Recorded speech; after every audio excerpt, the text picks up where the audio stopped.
Hello, my name is Nino Lauber and I'm one of the authors of this paper together with Christoph Lamm and Kepa Ruiz Mirazo.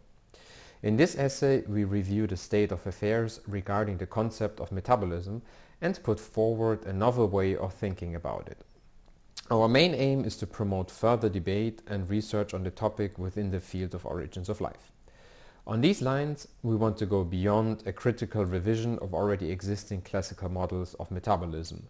We rather intend to take the opportunity to propose a conception of minimal metabolism that stands halfway between complex chemistry and biology. In this context, we regard metabolism as fundamental for life but not synonymous to life.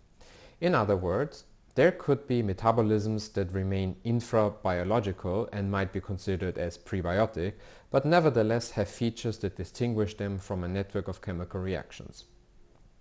The novelty of our approach here lies in thinking about metabolism from a systems view. This means that one should not only consider processes that synthesize material components and energy resources, but also the relationship that those components establish among themselves. These relationships also include the coordinated control effects that the components have on the underlying reaction processes.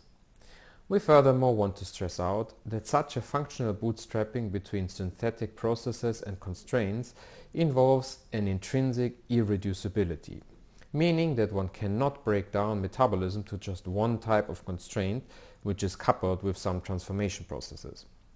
One rather needs a combination of different control mechanisms, be them kinetic, spatial, energetic, or some other type, that act on the underlying reaction processes.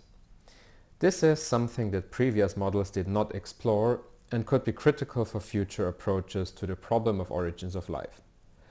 All in all, we do not intend to provide in this contribution a complete or final characterization of metabolism. As mentioned before, the aim is to encourage further investigations on the subject, especially in the context of origins of life research, but also in terms of systems thinking in biology. In this sense, we also provide in the last part of the review some methodological suggestions on how further research on minimal metabolism should be conducted. This includes the usage of rule-based methods for theoretical and computational exploration, but also how such in silico methods should advance hand in hand with in vitro experimental work, each providing constant feedback to the other. We hope readers will find our critical perspective of interest.